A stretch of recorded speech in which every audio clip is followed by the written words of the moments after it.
on Dynasty. Our life wasn't the easiest, but we got through it all. We mostly farmed throughout our day and practiced our religion. Throughout our day, we practiced our religion, which was Buddhism.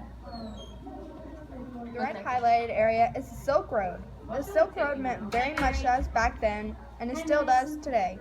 And without it, we wouldn't have the supplies we needed. But it was very dangerous because bandits were watching your every move. Traveling on the Silk Road.